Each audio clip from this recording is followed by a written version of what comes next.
There's no policy there, but I've actually read their press reports where their own documents have been leaked and policy is being made there. And then when people do Freedom of Information Act requests, they're told, well, there's an exemption for government policy being made. So tell folks your name and what you've broken down here, and then show them the history of it. Okay, my name is Jake Becks. I've been following Bilderberg for about 5 or 6 years. In 2011, I filed a Freedom of Information request with the Her Majesty's Treasury about George Osborne's attendance in 2011. A process that should have taken 6 to 8 months actually took 2 years, and I only received this probably February or March of this year. And I was a little bit disappointed because they didn't give me the information that I was after, which was the Treasury have already said that there are documents from Bilderberg 2011, but the reason they wouldn't give me them is something called exemptions under the Freedom of Information Act. And the main exemption, and the reason they wouldn't give me this information, Section 35(1)(a), information relating to the formulation or development of government policy. Now, so it's basically an admission that they are setting policy in this. That's what it says to me. I mean, the fact that they won't give me the information is bad enough, but the fact that that's the reason why the reason they won't give me it is because it's about policy. Yeah. And you're on their website. Many members have spoken about how, you know, it's just a talking shop. It's just a forum for discussion. It really isn't. It really isn't. The purpose of a Freedom of Information Act request?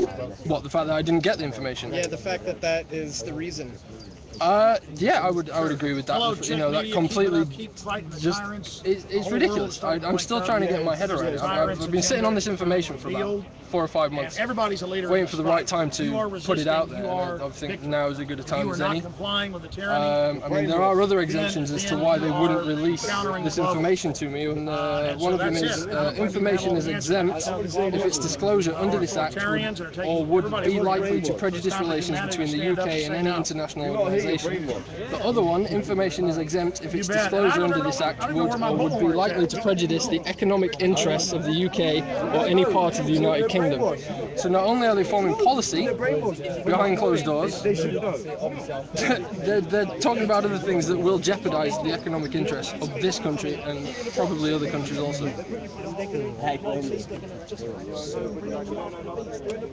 If you, I've recently put these online. What's the website? Where are they? Size13films.com. There's a blog tab. Hit that. I've put them all on PDF. You'll notice the red writing. They're all links, and there's 3 different Freedom of Information documents that I got. The first one was the initial one saying we don't have this we have this information, but we're not giving it to you. Then you send it to something called an internal review, which is a different part of the Treasury, and they go through it and they say no, we're backing them up. We're not going to release you, and they give you the exemptions. And then after that, you go to the Information Commissioner's office, and they go over it, whether or not they can give you it or not, and they just backed up the Treasury. They wouldn't give you the information either, but it does go into a lot more detail about it. It's very long-winded, but yeah, formulation of government policy. So that proves that they're setting policy, even though the media says it's a talking shop, a conspiracy theory. It's in writing. I think just that one line there speaks for itself, to be honest. Make of it what you will, but I mean, I've been fighting this for 2 years. It's very exhausting, but I'm just glad there's enough people around to pay attention to this, and so this is what is going on over there.